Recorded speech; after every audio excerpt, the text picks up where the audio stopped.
Hello बच्चों, कैसे हाल चाल है बेटा। तो इस समय बेटा बज रहा है मॉर्निंग का 5:30 और मैं हूँ आपके साथ टेंसर के अगले वीडियो के साथ। तो बच्चों, हम लोग टेंसर में आज एक और इम्पॉर्टेंट कॉन्सेप्ट पढ़ेंगे। इससे पहले हम लोग टेंसर के बहुत सारे कॉन्सेप्ट पढ़ चुके हैं। टेंसर एनालिसिस की बेटा अलग प्लेलिस्ट है, उस प्लेलिस्ट में जाइए, आपको सारे वीडियोस टेंसर के बेटा सीक्वेंस वाइज मिलेंगे और सारे वीडियोस पढ़ लीजिए, क्योंकि पुराने वीडियो अगर आप नहीं पढ़ेंगे तो बेटा ये समझ में नहीं आएगा। ठीक है बच्चों, आज हम लोग बेटा पढ़ेंगे कोशेंट लॉ। देखो बच्चों, कोशेंट लॉ क्या होता है इसके जरा पहले हम लोग पढ़ते हैं कोशेंट लॉ क्या होता है, फिर हम लोग इसको प्रूव भी करेंगे। ठीक है बच्चों, तो हम लोग पढ़ते हैं बेटा कोशेंट लॉ। ठीक है, देखो ये लॉ क्या कहता है कि a set of quantities, a set of quantities, ठीक है, a set of quantities whose inner product, ध्यान दीजिए इनर प्रोडक्ट। देखो ये सब बातें बेटा हम लोग पढ़ चुके हैं, इनर प्रोडक्ट आउटर प्रोडक्ट ये सब बातें पढ़ चुके हैं। Whose inner product with a vector, with a vector, कोई वेक्टर हो सकता है, इसे कहेंगे arbitrary vector, with a arbitrary vector, is a tensor, is a tensor. देखो मतलब अगर कोई क्वांटिटीज है ना, उनका एक आर्बिट्रेरी वेक्टर के साथ में इनर प्रोडक्ट एक टेंसर है ना, तो इज ए टेंसर, ठीक है, आर आल्सो टेंसर। स्टेटमेंट समझ में आया। देखो कह रहे हैं अगर कोई क्वांटिटीज हैं उनका किसी वेक्टर के साथ में इनर प्रोडक्ट का आंसर टेंसर आता है तो वो क्वांटिटीज खुद भी टेंसर होंगे। अगर कुछ क्वांटिटीज हैं उनका किसी भी आर्बिट्रेरी वेक्टर के साथ में इनर प्रोडक्ट टेंसर आता है, मतलब कुछ क्वांटिटीज ली, उसको हमने एक वेक्टर, वेक्टर का मतलब टेंसर ऑफ रैंक 1, उसके साथ में हमने इनर प्रोडक्ट लिया और इनर प्रोडक्ट लेने के बाद आंसर टेंसर आ गया, तो जो क्वांटिटीज हैं वो खुद भी टेंसर होंगी। ये हमको यहाँ पर शो करना है। देखो जैसे बच्चों, जैसे कि मान लीजिए मैंने ऐसे लिया ए आई जे लिया और मान लीजिए एन डायमेंशनल सिस्टम लिया, तो हमको मालूम है कि आई की वैल्यू भी 1 से एन तक जाती है और जे की वैल्यू भी 1 से एन तक जाती है। तो मतलब ये कितने टर्म है, ये एन स्क्वायर टर्म है, क्योंकि ये भी एन तक जाएगा ये भी एन तक जाएगा। कैसे मैंने बताया था कि मान लो A11 A12 से लेकर ऐसे हो सकता है, फिर A21 A22 से लेकर ऐसे हो सकता है, A31 A32 से लेकर, तो ऐसे ये एन स्क्वायर क्वांटिटीज है एक्चुअली, है ना। ये सब लोग पढ़ चुके हैं, है ना। इसमें एक कंट्रा वेरिएंट है, एक को वेरिएंट है अगर ये टेंसर हुआ तो, अदरवाइज सिंपल क्वांटिटीज है ना। टेंसर कब होगा, जब उस लॉ को फॉलो करेगा। कोई भी चीज टेंसर कब होती है, जैसे ए डैश आई जे है तो आपने लिखा ए अल्फा बीटा, अब एक कंट्रा वेरिएंट है, एक तो एक को वेरिएंट है, तो ऐसे करके del x dash i upon del x alpha, फिर क्या आएगा del x beta upon del x dash j, ये हम जानते हैं। तो अगर इस लॉ को फॉलो करेगा तो टेंसर होगा, अदरवाइज ये सिंपल क्वांटिटी है भाई। जब ये लॉ फॉलो होगा ना तभी वो कंट्रा वेरिएंट, या ऐसे ये मिक्स टाइप का है, एक कंट्रा वेरिएंट एक को वेरिएंट है, एक कंट्रा वेरिएंट एक को वेरिएंट है। इस टेंसर की रैंक कितनी है 2, है ना। तो अगर वो इस लॉ को फॉलो कर रहा है, अगर ऐसे मिलेगा तब वो टेंसर होगा, अदरवाइज वो सिंपल क्वांटिटी है। जैसे ये मान लो सिंपल क्वांटिटी है, लेकिन अगर ये क्वांटिटी इस लॉ को फॉलो कर देगी तो ये टेंसर बन जाएगी। मतलब अगर इसकी हेल्प से ये मिल जाए तो, है ना। ये एक सिस्टम में कंपोनेंट्स हैं, ये दूसरे सिस्टम में कंपोनेंट्स हैं, है ना। ये वही अपने x1 x2 वाले में कंपोनेंट्स हैं और ये क्या है x-1 x-2 वाले में कंपोनेंट्स हैं, मैंने बताया था। तो बात समझे ना। तो जब वो इस लॉ को फॉलो करता, इसी को हम कहते हैं लॉ ऑफ ट्रांसफॉर्मेशन। कंट्रा वेरिएंट हो या कोवेरिएंट से, ये मिक्स टाइप का है, तो एक कंट्रा वेरिएंट है एक कोवेरिएंट है। बात समझे ना। तो ये हम लोग पढ़ चुके हैं सब बातें, इसमें कोई नई चीज़ हमारे लिए नहीं बेटा। बात समझे ना, ये हम लोग बहुत बहुत बार पढ़ चुके हैं, ये हमारे लिए कोई नई चीज़ नहीं। देखो अब यहाँ पर हम इस क्वेश्चन को प्रूव करने के लिए कुछ जनरल कॉन्सेप्ट लेके चलते हैं। इन जनरल देखो हम लोग लेके चल रहे हैं, इन जनरल। देखो इन जनरल बेटा कैसे हम लोग लेके चल रहे हैं, समझो ध्यान से बात को।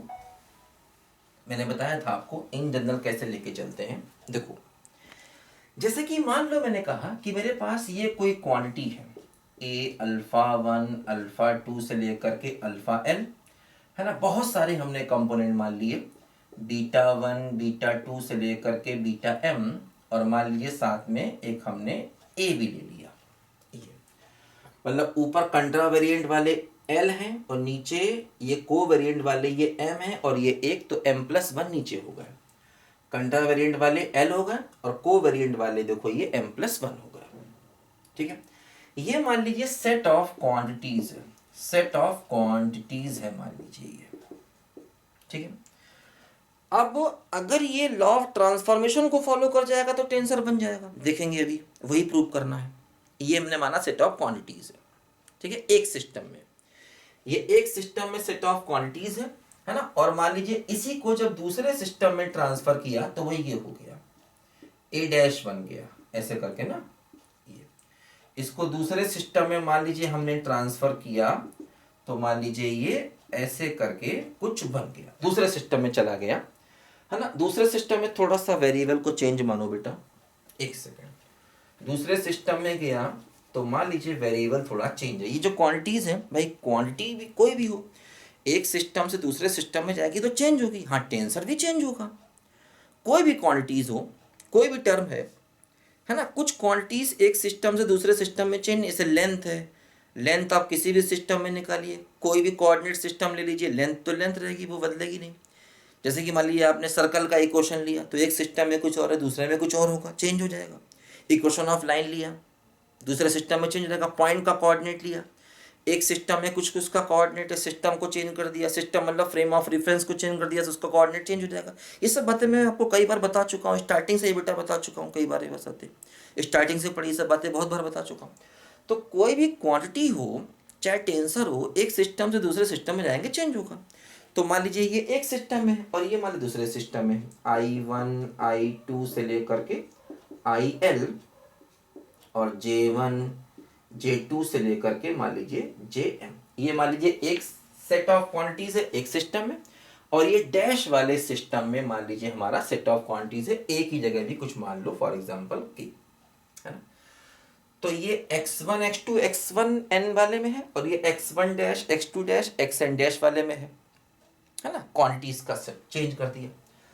अच्छा, एक हमें चाहिए आर्बिट्रेरी वेक्टर जिसको इससे मल्टीप्लाई करना है। तो मान लीजिए हमारा जो आर्बिट्रेरी वेक्टर है बच्चों, आर्बिट्रेरी वेक्टर को मान लीजिए मैंने UA मान लिया। UA देखो, ये चूंकि देखो इसमें एक इसका कोवेरिएंट और इसका कंट्रा वेरिएंट देखो सेम है, तो इसलिए इसका इनर प्रोडक्ट लेना है ना, तो एक को सेम रखा क्योंकि हमें इस क्वांटिटीज का इनर प्रोडक्ट लेना है एक वेक्टर के साथ में। तो मान लीजिए वो वेक्टर ये है जिसका हमें इसके साथ में प्रोडक्ट लेना है।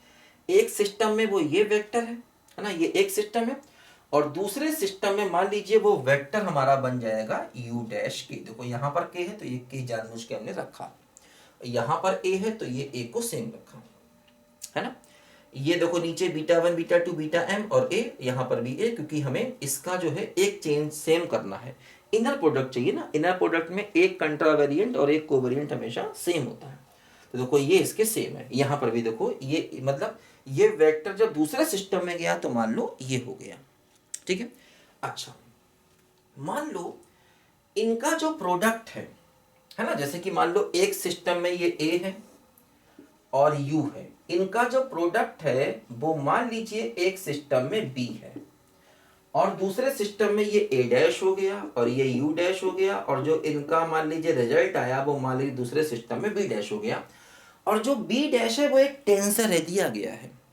ये एक वेक्टर है, टेंसर ऑफ रैंक 1, ये सिंपल क्वांटिटी है, A सिंपल क्वांटिटीज है, और जो B है वो एक टेंसर है, ऐसा दिया गया है बच्चों। B और B डैश क्या है, ये टेंसर्स हैं, ध्यान रखना, ये गिवन है, तो ये टेंसर के लॉ को फॉलो करेगा। B और B डैश क्या है, टेंसर है, तो ये टेंसर के लॉ को फॉलो करेगा, है ना।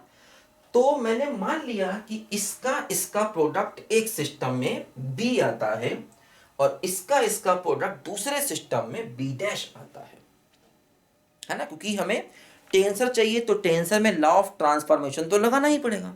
जब भी टेंसर की बात होगी इसका मतलब एक सिस्टम में से आप दूसरे सिस्टम में जाएंगे, निश्चित है, और जब जाएंगे तो उसका लॉ ऑफ ट्रांसफॉर्मेशन फॉलो होगा। बात समझे ना? जब भी हम टेंसर की बात करेंगे तो इसका मतलब दो सिस्टम तो चाहिए ही है। बिना दो सिस्टम के हम कैसे मालूम करेंगे टेंसर है कि नहीं? क्योंकि जब एक सिस्टम से दूसरे सिस्टम में जाएंगे तभी देखेंगे ना लॉ ऑफ ट्रांसफॉर्मेशन फॉलो हुआ कि नहीं। तो एक सिस्टम में ए है, यू है, बी है, दूसरे सिस्टम में ए डैश है, यू डैश है और बी डैश है, उनका प्रोडक्ट मैंने ऐसा मान लिया। अच्छा, अब मान लो बेटा कि जैसे मैंने ये मल्टीप्लाई किया, जैसे कि मान लो मैंने ए लिया, अल्फा 1 अल्फा 2 अल्फा एन, और बीटा 1 बीटा 2 और बीटा एम और ए लिया, इसको मल्टीप्लाई किया यू ए से, और मान लीजिए ये बी आया। अब देखो बच्चों, जो बी आएगा वो क्या होगा, ये ए है खत्म हो जाएगा, तो जो बी आएगा ना वो ये आएगा अल्फा 1 अल्फा 2 से लेकर अल्फा एम, और बीटा 1 बीटा 2 से लेकर के बीटा एम। देखो ये ए हट गया, ये आ गया, देखो है ना। तो ये इनका प्रोडक्ट एक सिस्टम में बताया था। इनर प्रोडक्ट में ये कॉमन चीजें हट जाती हैं, बची हुई आती हैं। एक सिस्टम में ये मल्टीप्लाई है और दूसरे सिस्टम में देखो मल्टीप्लाई करके ये आएगा। मान लीजिए यहां पर डैश ले लो, तो ए डैश है, I1 है, I2 है, IN है, और नीचे क्या है देखो J1 है, J2 है और JM है और K है, इसको मल्टीप्लाई किया U डैश K से, तो देखो ये K हट जाएगा और यहाँ पर B डैश आएगा, और B डैश क्या होगा, I1 होगा, I2 होगा, IL होगा, और नीचे क्या होगा बोलो, J1 होगा, J2 होगा और JM होगा, ऐसे आएगा, है ना। एक सिस्टम में इन दोनों का मल्टीप्लाई करके ये टेंसर आया, और दूसरे सिस्टम में इन दोनों का मल्टीप्लाई करके ये टेंसर आया, ऐसा मैंने मान लिया, है ना। अब देखो ये मान लो अपना 1 है और ये मान लो अपना 2 है। ए सिंपल क्वांटिटीज हैं, हमको नहीं मालूम कि वो क्या है, बहुत सारी क्वांटिटीज हैं। आप सोचो कितनी क्वांटिटीज हैं, क्योंकि अल्फा 1 भी वेरी करेगा 1 से n तक, अल्फा 2 भी 1 से n तक, अल्फा एल भी 1 से n तक, बीटा वे सब n तक वेरी करेंगे। तो बहुत सारी क्वांटिटीज हैं ये, ठीक है। मैंने बताया था कितने कंपोनेंट होते हैं, ये सब मैं बता चुका हूँ आपको, कैसे निकालते हैं कंपोनेंट, इस सब पुराने वीडियो से बेटा मैं बता चुका हूँ सब आपको, ठीक है। चलिए खैर, अब देखो चूंकि बीटा और ये बी और बी डैश जो है ये टेंसर हैं, तो ये टेंसर लॉ को बेटा फॉलो करेंगे, समझो। तो हमने क्या किया, देखो सेकेंड को पहले उठाया, देखो यहां इसको मिटा देते हैं, इसको मिटा देते हैं हम लोग,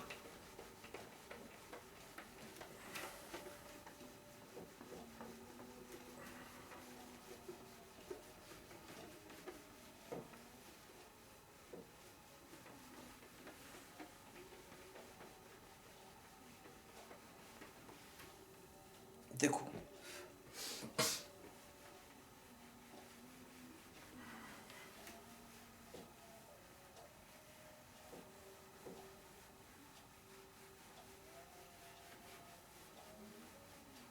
देखो हमने क्या किया बच्चों, इस सेकंड को उठाया, है ना, और सेकंड में देखो लेफ्ट साइड को यही रखा, ए डैश I1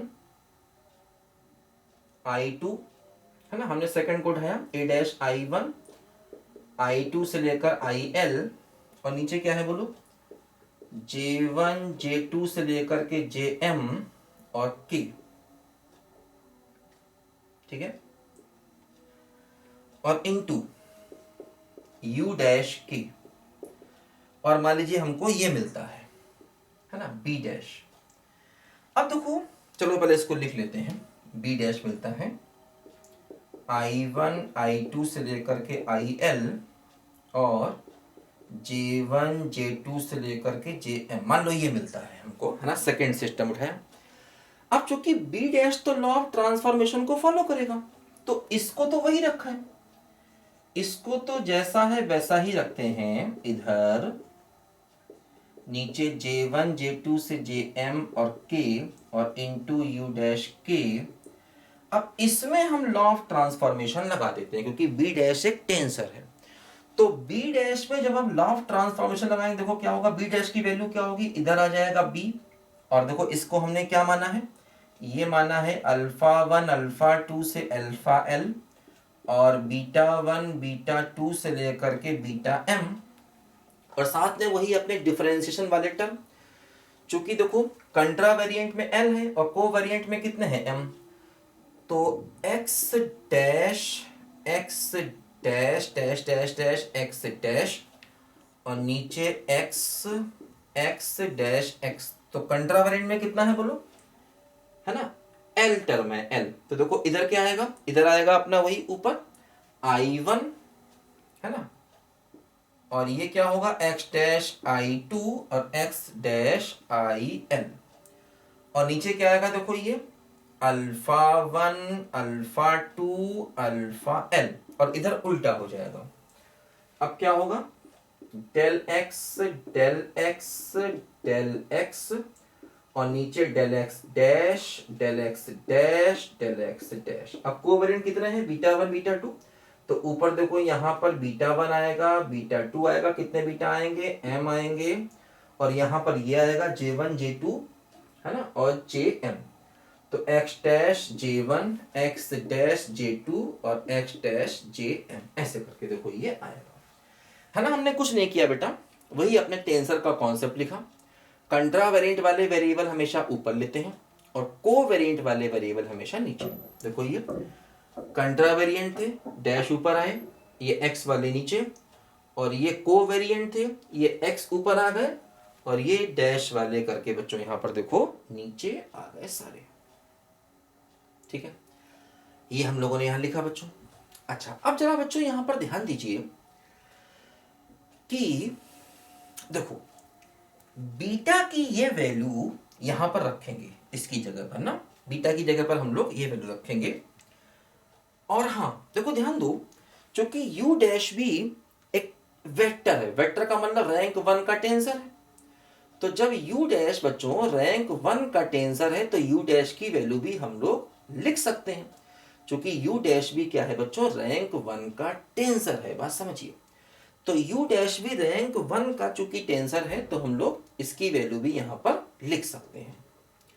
तो क्या होगा देखो, एक सिस्टम से दूसरे सिस्टम में हमको जाना है, तो यहां पर हम देखो बेटा इसकी जगह पर वैल्यू को लिख सकते हैं, लिखेंगे कोई दिक्कत नहीं, भी देखते हैं, है ना। तो एक सिस्टम दूसरे सिस्टम में जाना है, तो देखो u डैश के का एक कंपोनेंट है और ये u के है, तो u डैश के की देखो वैल्यू हम लोग बेटा यहां पर लिख सकते हैं। u डैश क्या होगा, ये होगा ua, है ना, ua होगा, और यहां पर क्या होगा देखो अपना डेल एक्स डैश के अपॉन डेल एक्स, क्योंकि देखो ये टेंसर कौन सा, कंट्रा वेरिएंट है, तो कंट्रा वेरिएंट का वेरिएबल ऊपर और को वेरिएंट का बच्चों यहां पर वेरिएबल नीचे है, बात समझे, ऐसा यहां पर इसको हम लिख सकते हैं। अच्छा और देखेंगे भी जरूरत पड़ने पर किसकी वैल्यू रखनी है, देखो ध्यान दो, देखो ध्यान दो, अब बीटा की जगह पर हम ये वैल्यू लिखते हैं, देखो बीटा की जगह पर हम ये वैल्यू लिखते हैं, क्योंकि बीटा ऑफ दिस की देखो वैल्यू ये है, यही लिख दिया मिटा के, आप समझ लेना। इसकी जगह पर बच्चों हम लोग देखो ये वैल्यू लिखते हैं। पहले तो हमने बीटा डैश का ये लिखा लॉ ऑफ ट्रांसफॉर्मेशन, क्योंकि बीटा डैश का लॉ ऑफ ट्रांसफॉर्मेशन ये होगा, क्योंकि बीटा डैश क्या है, एक टेंसर है। अब इसकी देखो ये वैल्यू यहां से ये हम इसमें रख देते हैं, इसकी प्लेस पर ना, इसको मिटाते हैं यहां से और ये वैल्यू लिख देते हैं, क्योंकि ये एक सिस्टम में मल्टीप्लाई करके आने वाला रिजल्ट है, ये दूसरे सिस्टम में, दूसरे सिस्टम को हमने उठाया था और इसका यूज करना है, तो इसकी जगह पर बच्चों हम यहां पर देखो ये वैल्यू यहां पर लिखते हैं। देखो ये यहां पर आया क्या, a अल्फा 1 अल्फा 2 से लेकर के अल्फा l, और बीटा 1 बीटा 2 से लेकर के बीटा m a, और साथ में क्या हो गया u a, ऐसे, है ना, बीटा m और ये a और u a, और ये बीच में क्या है, इक्वल का साइन है, समझिए, ऐसे लिखा। अच्छा अब देखो बच्चों यहां पर हम क्या करेंगे, u डैश के की वैल्यू भी रख देते हैं, है ना, u डैश के की देखो वैल्यू यहां पर बच्चों रख देते हैं, कोई दिक्कत नहीं है ना।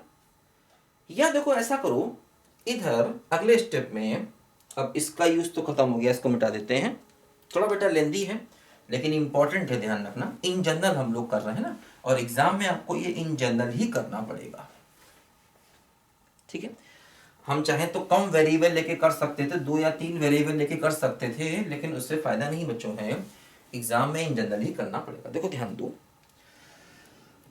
अब क्या होगा, देखो यहां से यू ए की वैल्यू निकालोगे, देखो यू ए क्या हो जाएगा, यू ए हो जाएगा यू डैश के, और ये ऊपर हो जाएगा डेल एक्स ए अपॉन डेल एक्स डैश के, है ना। ऐसे देखो यहाँ पर ये हो जाएगा, यू ए की वैल्यू बच्चों देखो ये हो जाएगी, ये वैल्यू देखो यू ए की अगले स्टेप पर रखेंगे हम लोग, है ना। देखो इसको ऐसे ही रखा, या देखो इसी स्टेप में रख दें, यू ए की देखो ये वैल्यू रख दें यहाँ पर, तो क्या हो जाएगा, ये हो जाएगा यहाँ पर, इस जगह पर क्या आएगा, ये आएगा, इसी पे देखो लिखते हैं यहाँ पर क्या आएगा, ये आएगा यू डैश के और डेल एक्स ए अपॉन डेल एक्स डैश की, ऐसे देखो यहाँ पर ये आएगा, यू ए की वैल्यू हमने यहाँ पर ये देखो रख दी, थोड़ा समझ लोगे, कोई दिक्कत नहीं है। यू ए की देखो ये वैल्यू रख दी, क्या है, यू डैश के डेल एक्स ए अपॉन डेल एक्स डैश के, कोई दिक्कत नहीं, समझ लोगे इतना।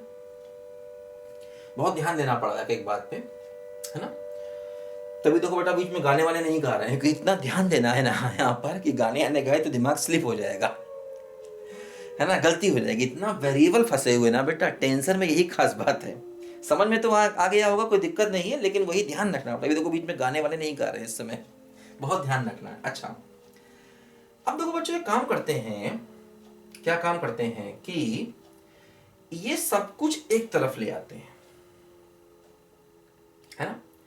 अच्छा या देखो हम थोड़ा सा यहां पर डायरेक्ट चलते हैं, देखो डायरेक्ट चलने का मतलब देखो यहां पर मेरा क्या है बच्चों, डायरेक्ट देखो हम लोग कैसे चल रहे हैं, थोड़ा सा हम यहां पर काट पीट कुछ कर दें। काट पीट समझ रहे हो, बोलो काट पीट समझ रहे हो कि नहीं देखो जैसे क्या होता है, हम एक काम कर रहे हैं, देखो इसको ध्यान, जैसे कि मान लो आप समझो, मान लो कहीं पर आपने ऐसे लिखा है एक्स ए बराबर एक्स बी, अब आप क्या एक्स को एक्स से काट सकते हैं, ऐसे नहीं काट सकते। देखो एक्स कॉमन ले, ए माइनस बी बराबर 0 करें, अब दो पॉसिबिलिटी हैं, या तो एक्स 0 होगा या ए माइनस बी 0 होगा। अगर मान लो मैं कह दूं कि x 0 नहीं है, तो कंफर्म है कि a माइनस बी 0 होगा, मतलब a बराबर b होगा, कंफर्म है। अगर x 0 नहीं है तो वही चीज देखो यहां पर भी है, जैसे इसको आप x मान लीजिए, u डैश k को आप x मान लीजिए, तो x के साथ में a और इक्वल टू x के साथ में सब कुछ b, और एक्चुअली ये u डैश k जो है ये 0 नहीं है, तो इसका मतलब क्या हुआ कि a इक्वल टू बी हो जाएगा, मतलब अब आप x को x से काट सकते हैं। आप इसको ऐसे समझिए कि अगर x 0 नहीं है तो आप x को x से काट करके a इक्वल टू बी लिख सकते हैं। हमेशा ध्यान रखना, कभी भी ऐसे डायरेक्ट नहीं काटते हैं, ये हम लोग मतलब ये गलती ना करें, अब कभी भी ऐसे डायरेक्ट नहीं काटते हैं, वो तभी काट सकते हैं जब वो टर्म 0 ना हो। जैसे आप करते थे, मान लो आपको ये क्वेश्चन सॉल्व करनी है, तो आप क्या करते थे, x कॉमन लेते थे, अब आप क्या करते थे, दोनों को 0 करते थे ना, एक बार इसको 0 और एक बार इसको 0 करते थे, तो आपके दो आंसर आते थे, क्योंकि आप दोनों ही पॉसिबिलिटी लेके चलते थे। आप कहते थे x 0 भी हो सकता है, 1 भी हो सकता है। अब अगर आप मान लो इसको कोई बच्चा ऐसे करे, एक्स स्क्वायर बराबर x करे और एक x को x से काट दे, वो इसको लिखे x इंटू एक्स, इसको लिखे x इंटू 1, एक x को x से काट दे, तो उसका आंसर 1 आएगा, जो गलत है।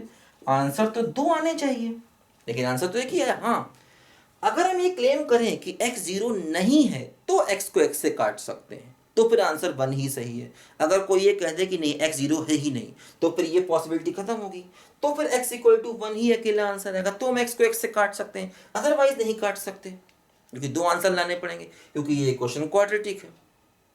बात समझे ना।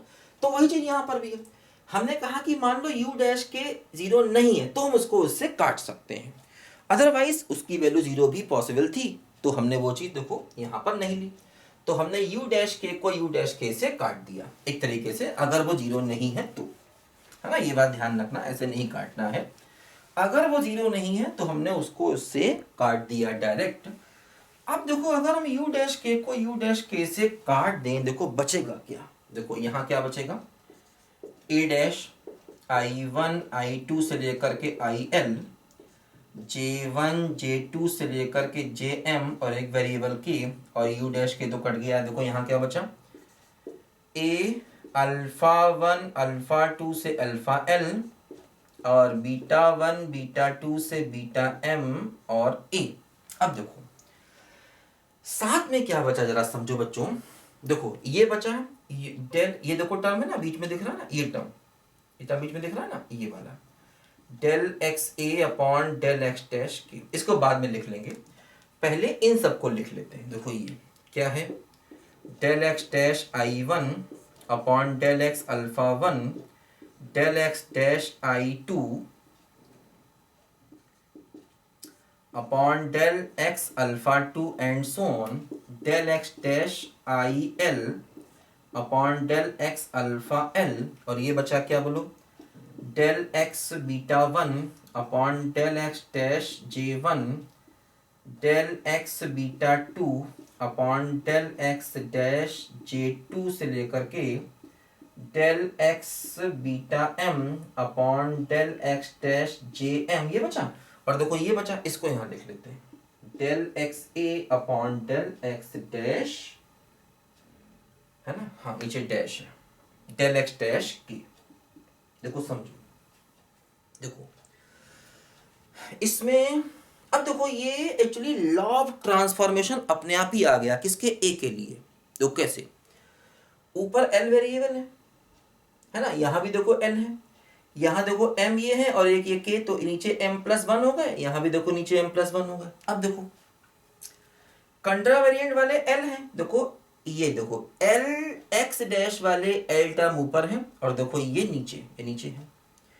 देखो कोवेरिएंट कितने हैं, m प्लस वन, तो देखो ये m प्लस वन वाले, देखो ये यहां से यहां तक, देखो ये देखो ये बीटा वन के लिए आ गया x, ये देखो बीटा टू के लिए आ गया, ये बीटा m के लिए आ गया, ये एक बचा a, देखो a के लिए आ गया, और नीचे देखो क्या है, J1 J2 JM के, और देखो ये ऐसे करके यहां तक ये आ गया।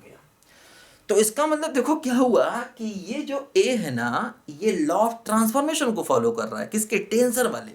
देखो कंट्रा वेरिएंट L है और कोवेरिएंट कितने हैं, m प्लस वन है, समझो। तो ये क्या आ गया, ये क्या हो गया, ये आ गया लॉ ऑफ ट्रांसफॉर्मेशन। तो इसका मतलब यहां से क्या प्रूव हो गया कि A जो है वो एक टेंसर है, क्योंकि ये एक लॉ ऑफ ट्रांसफॉर्मेशन को फॉलो कर रहा है। और यही हम प्रूव करना चाहते थे कि जो ए क्वांटिटीज हैं एक्चुअली वो टेंसर होंगी, और यही हम प्रूव करना चाहते थे कि भाई ए भी टेंसर होगा, बी और बी डैश तो टेंसर थे ही थे, है ना, और अल्फा भी एक वेक्टर था, वेक्टर का मतलब रैंक वन का टेंसर था, है ना, और उसको हमने इनर प्रोडक्ट लिया था ए के साथ में, समझे ना।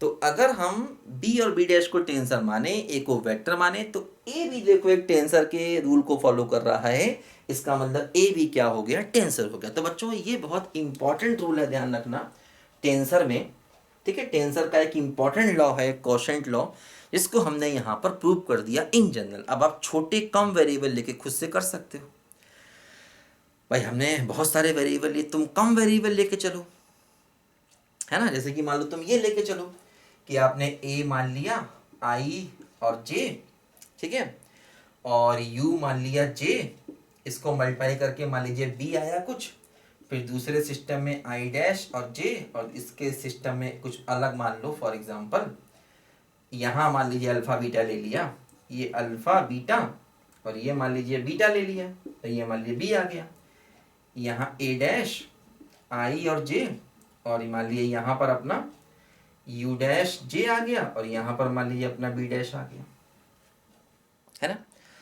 तो यहाँ पर क्या बचेगा, b अल्फा, और यहाँ पर क्या बचेगा, अपना b डैश i बचेगा। तो ऐसे लेके चलो इसको, है ना। ये हमने वन रैंक की मतलब टू रैंक का टेंसर लिया, ये भी टू रैंक का टेंसर लिया। तो इसको देखो प्रूव करो कि a डैश की वैल्यू आती है कि नहीं आती है, यहाँ से बात समझे, कर लोगे इसको, करके देखो यार, इतना तो आ गया होगा। इन जनरल मैंने कर दिया, तुम स्पेशल केस कर लो, उसमें क्या है, ठीक है ना, स्पेशल केस कर लो, बात समझे ना, बोलो कर लोगे, आसान है। तो करके देखना स्पेशल केस तुम लोग खुद से, कि इसको वही लेके चलना, और फिर इसकी हेल्प से ये निकालना है ना। बोलो चलो अच्छा कर देते हैं स्पेशल केस को। देखो मैं कर देता हूँ, इसको लिखो जरा पहले यहाँ पर, इसको लिख लो जल्दी से।